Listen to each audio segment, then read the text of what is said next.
Okay, so this talk is more or less a talk about exploring things. So I'm not going to prove anything here, but present you with some results.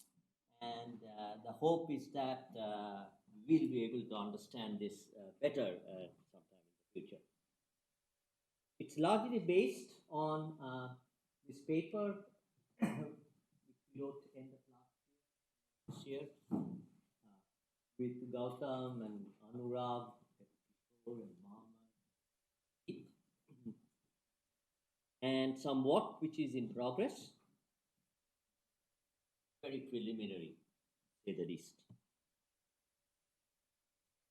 So, in way of an introduction, let me remind you that the kind of entanglement which is very familiar in quantum field theories is an entanglement of one region of space with its complement, or maybe multiple regions of space. And for example, if you had a pure state for the entire system, we define a reduced density matrix by integrating out degrees of freedom in the complement. And from the density matrix, you can compute, for example, the von Neumann algebra and so on. It is sometimes useful, in fact, it is useful and sometimes necessary, in fact, to think of this in terms of an entropy which is associated with the subalgebra of operators. In field theory, it's a very hairy thing because, I mean, in relativistic quantum field theories, it's a very hairy thing. But as far as I'm concerned, put everything on a lattice. Where you talk about operators which are restricted to some region A in space. So that's the usual story. And as we all know, when there is a holographic restriction, this kind of thing is evaluated by the Ryu-Takayanagi formula. In this talk, I'll discuss notions of entanglement pretty much like talks in the morning and Gautam's talk also, which involve internal degrees of freedom. And the kind of entanglement which has been talked about it so far comes to be known as target space entanglement, which is entanglement which intimately relates color degrees of freedom. It can be eigenvalues or parts of a matrix and so on and so forth. Here I'll discuss a somewhat different notion which also deals with target space, but not quite the same as target space entanglement, but nevertheless deals with degrees of freedom which are internal degrees of freedom. The motivation comes from holography. I mean, we are used to doing ADS-CFT, but I'm sorry, I'm not using this. Sorry about that. Really very loud.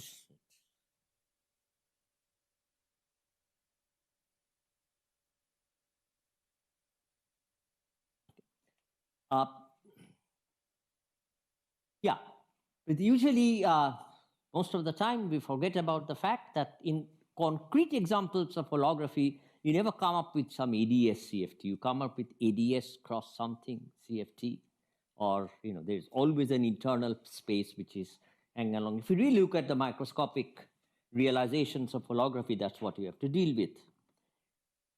So one of the lessons of the past several years has been that there is some connection between highly entangled states of the field theory and smooth geometries in the bulk.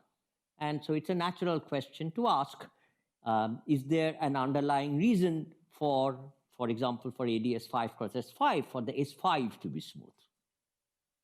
Or, for example, if you have like the D0 brane holography where there is no base space for the matrix model has no base space. So what takes the place of this kind of entanglement? Okay. So this is again a reminder of standard Ryu-Takayanagi, where there is a boundary, there is some region of the boundary, and if you want to calculate the entanglement entropy of this region with the rest, what you need to do is to find an extremal surface which ends on this thing. on the boundary curve. And the answer is given by area upon G Newton. So one might wonder, is there a meaning of the area of extremal surfaces on a spatial slice which are anchored on the region of an internal space? So this is a cartoon. This circle is supposed to be the internal space, in this case, for example, S5. And this is the ADS direction, Z. So this is, if you think, as the boundary. And so you find an extremal surface which is smeared in all the other spatial directions of the boundary field theory, but which anchored on some region of the S5. Is there a meaning to this? Well, this question, we are not the first one to ask this question. This question has been famously first asked in this paper by Mulabashi, Shiva, and Takayanagi, who made a proposal for what this could be, and later by Karsh and Wooleman, who had a different proposal for what it could be. And in the context of D0 branes, this has been also explored in more relatively recent paper by Juana and collaborators. It turns out that this is a little bit tricky, because there is a well-known result due to Graham and Karsh, which states that if you want to find an extremal surface, which is like that, which ends on some compact internal space, some region of the compact internal space, then the boundary of that region in that compact space has also to be extremal. For example, if I have a sphere, and suppose I want to have an extremal surface which ends on a cap of the sphere at theta equal to theta naught. So this sphere is the internal space which is given by this part of the metric. Then this result tells you that if this surface goes all the way to the boundary of ADS, then theta naught has to be equal to pi upon 2. Now this result seems to rule out restricts possible interpretations of what this quantity could be. The result follows entirely from an analysis of the equations which are satisfied by the surface near the asymptotic boundaries. It's an asymptotic analysis. And if the internal space is not compact, and many of the case, again, in the spirit of exploration, we will study our internal spaces which are like Rm. In that case, they can end somewhere, but then the volume of that subregion must diverge, as we will see. Okay. Now, clearly, the theory can be, well, not clearly, but since it's an asymptotic analysis, you might imagine that you will be able to evade this theorem if you modified the UV. Or, in other words, if you modify what is happening near the boundary of ADS space. So the crudest way of doing that is to put not, as we often do in ADS CFT, not work with all the way, you don't go all the way to the boundary of ADS, but stop at some value of R equal to RUV. So here is an illustration of the kind of things that can happen at that. Here's an example of a very special product space, which is ADS n plus 2 cross Sn. These two n's are the same. That's crucial. And we were able to find some exact equations for this extremal surface, which is given by this. This is a plot of what these solutions look like. This is the ADS radial coordinate. The boundary is sitting here. And these are the extremal surfaces smeared in all the other directions. And as you find that they have different turning points, but as this RUV goes larger and larger, they all converge to the same point, which is theta equal to pi upon 2. For some reason, the UV plays a crucial role. This can also be avoided if the space is not a direct product, but, as often happens in this kind of examples, but it is a warped product. Namely, in the lower dimensional language, there is a dilaton, And the dilaton has the property that it sort of goes to a constant, that's the throat of ADS, but then it has an R dependence which actually starts taking over as you go closer and closer to the boundary. And we will have examples of that as well. Okay, to get a better feeling for what is going on, I'll just present you with some results of such extremal surfaces and their radius. And we'll do this for ADS n plus 2 times Rm, just for the reasons that we can get these results analytically and easily. And we'll do this for a strip. So the Rm is everywhere in ADS, it's a product space. On the boundary, you take a strip of width y1, which I've drawn here, and you want to draw an extremal surface, solve for the equation for the extremal surfaces which join at the two ends of that strip. So let's see what the results are.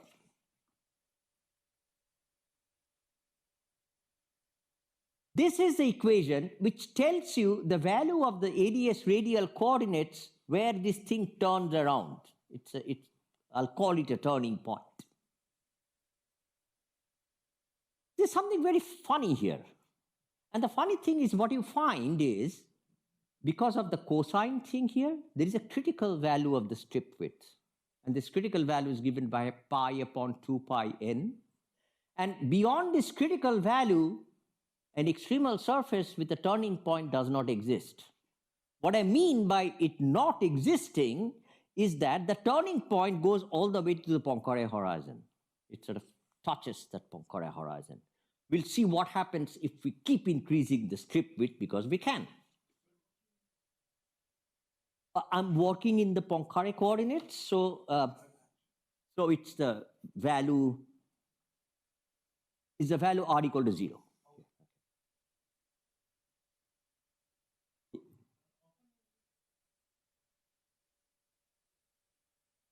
That's right. Not quite, actually. You don't have much of an intuition of what goes on in global coordinates, but I'll tell you what happens in here. Okay. These examples are mostly obtained, the examples are motivated by configurations which appear as 10-dimensional solutions in string theory. So there, actually, the Poincare part is the thing which naturally comes. That's why we did Poincare. Now, there is another extremal surface with the same boundary conditions on the boundary. These are ones which just keep going straight all the way to r equal to 0. The thing about this one is it is sort of basically insensitive to the strip width. To the lowest approximation, it doesn't even depend on what this delta y is. And if this delta y is small compared to all other dimension scales in the theory, this is some constant independent of that. If you take into the fact that there is actually a size to this Rn and everything has finite sides, what do you find that this gives rise to what is a perimeter law for this entropy.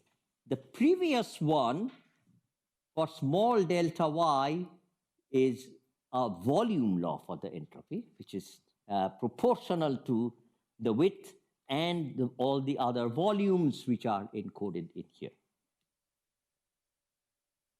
Okay.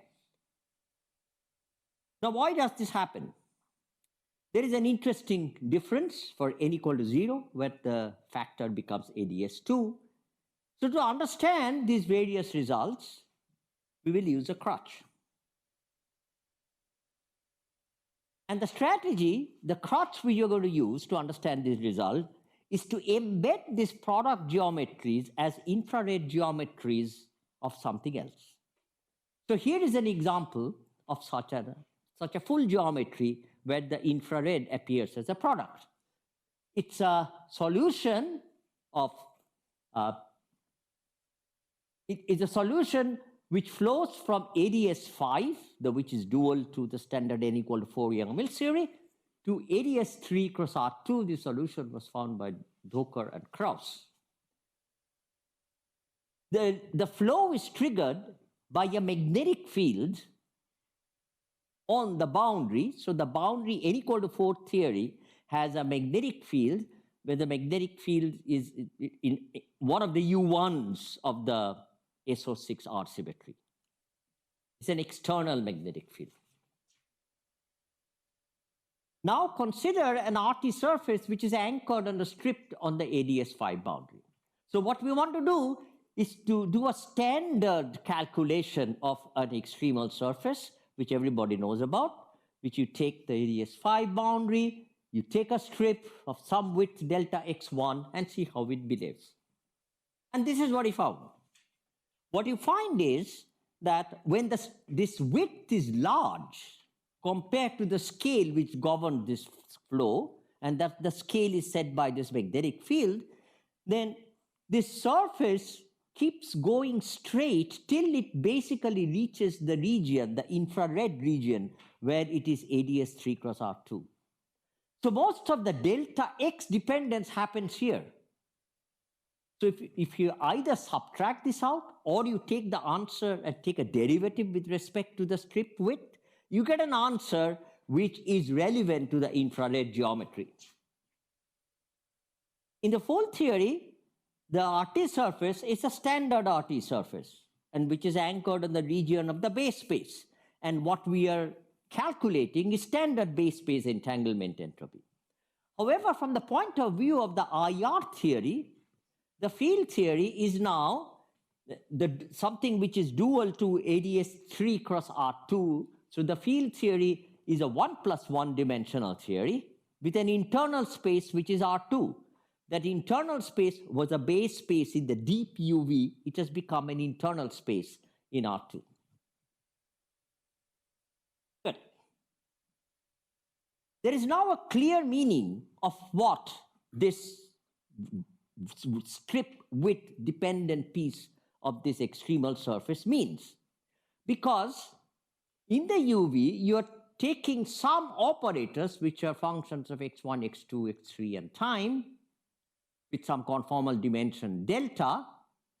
Those same operators, whereas those which are dual to the infrared geometry are only functions of x3 and time, x1 and x2 has split off to become an internal space R2, and those are nothing but the Fourier transforms of these operators.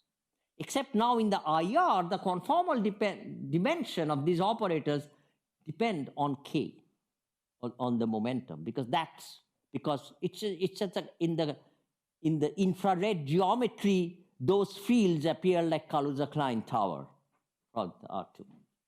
Not quite Kaluza-Klein because it's non-compact. Okay, so here we know what we are calculating. We are calculating the entanglement entropy, which is obtained by taking such operators and taking a Fourier transform, the inverse Fourier transform, and restricting those to a certain region.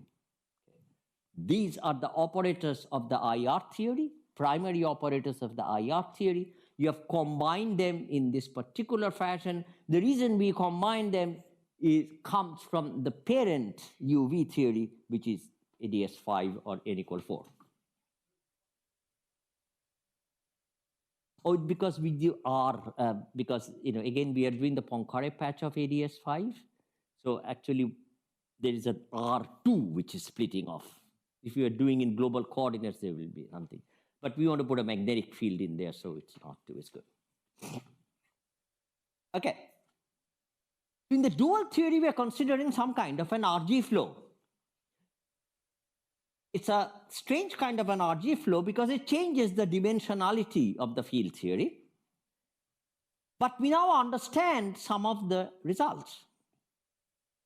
And the point is that the RG flow is triggered by a magnetic field. What the magnetic field does is gives rise to Landau levels. And Landau levels are, of course, gapped. The gap is proportional to the magnetic field. And so what is happening is that if the original strip width is large compared to the inverse of this gap, right? So the correlations on those directions are exponentially decaying, so they do not contribute to the leading part of the entanglement entropy.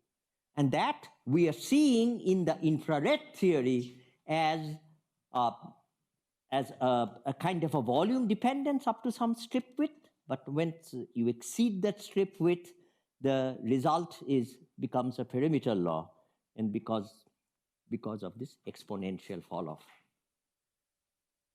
Yeah.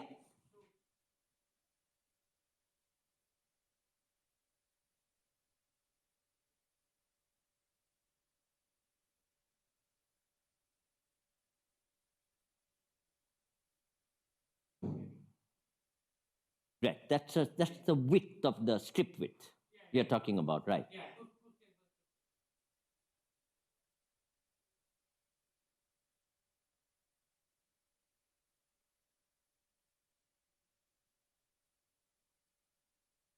So that scale is the scale of the magnetic field where the RT surface reaches that region.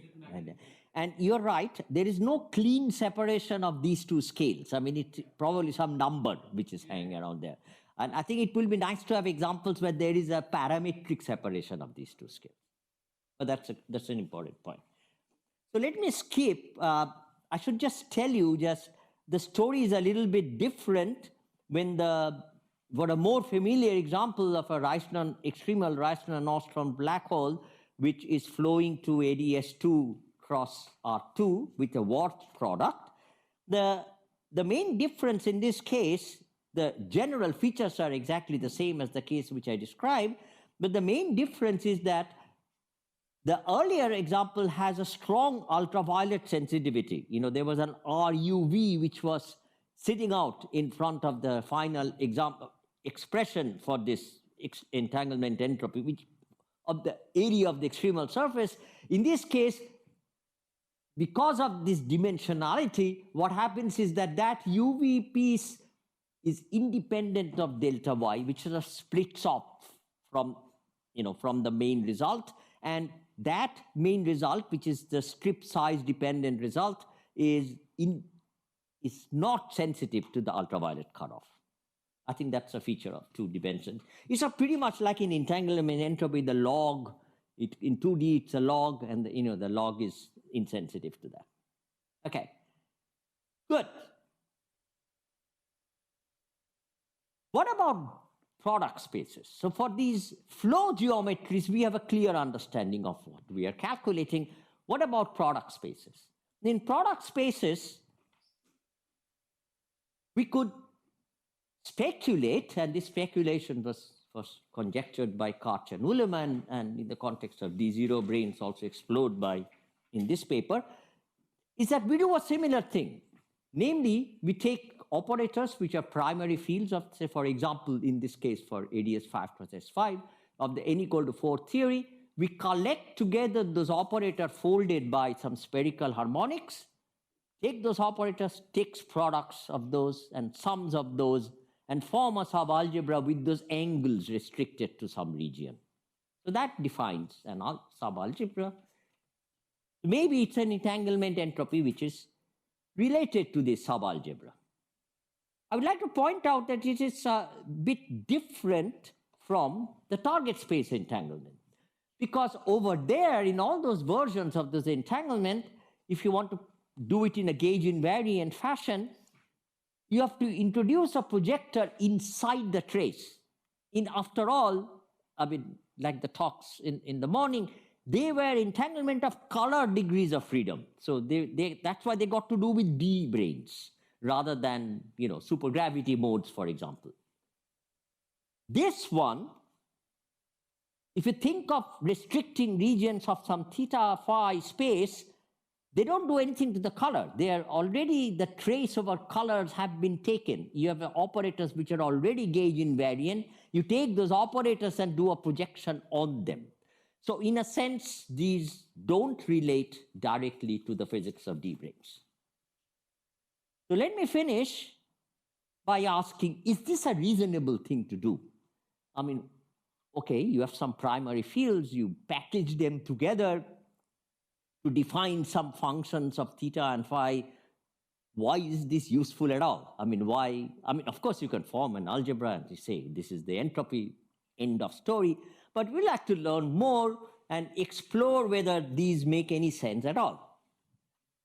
So just the beginning exercise, let's try to ask the question, what are the correlators of these things look like? So we did that for, again, the simple example where the other part of the product is an R and it's a Fourier transform. So you take some primary fields, you connect them together, and you obtain, namely, the Fourier transform of this. The variable of the Fourier transform is the conformal dimension of that operator, that K, which is involved in the conformal dimension of that operator. What is the result? So if you start with the standard CFT correlator, which you obtain from ADS CFT, with a normalization which is given by ADS CFT, like in this paper, the normalization contains the conformal dimension of the primary field. So that's involved in this. And just sit down and try to calculate what these are. Sorry. So what you find is that, these coefficients are a little bit nasty because, why is it not going up? They have some gamma functions. Okay. But with a little thought, what you find is that these gamma functions actually become quite nice when the dimensionality D is even. Because, there is a D upon 2 plus something, so it's a 1 plus something, 2 plus something, and so on. And the end result of this, these things actually become a polynomial of this quantity.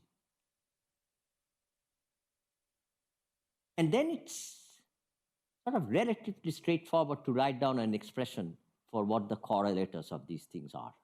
In fact, they can all be obtained by taking some derivatives of a standard massive scalar propagator in, I'm almost ending, massive scalar propagator in even flat space.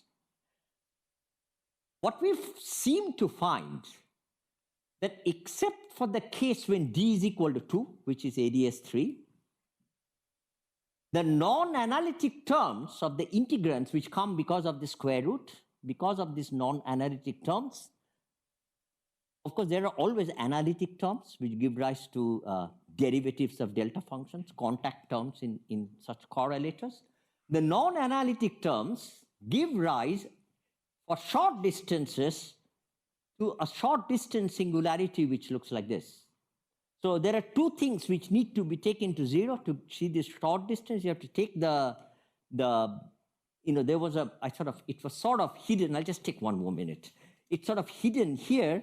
There is an epsilon here. The epsilon is the UV cutoff of the field theory. Okay? And this is the place where you put the boundary of the ADS5. So we are taking the attitude that the separation in the CFT has always to be larger than or equal to this epsilon. The epsilon is some kind of a lattice cutoff. So you take the CFT distance as small as you can with a fixed UV cutoff. And then you take the separation y, which is the separation in the internal direction, to be small compared to all other scales in the theory. What you find is that there is a power law for this Green's function. On the other hand, for large separations, it's an exponential. So in some sense, these operators may not be that bad. These operators, could be something, of course, using this to say that these operators are local operators is a bit too much. Locality would require a lot more statement. But what it does show that it's a reasonable proposal to take and explore that thus this subset of operators restricted to some region of the internal space is a reasonable concept. And I think we should explore more and more properties of this with the hope that these are intimately tied to the smoothness of the emergent internal spaces in ADS-CFT. That's all.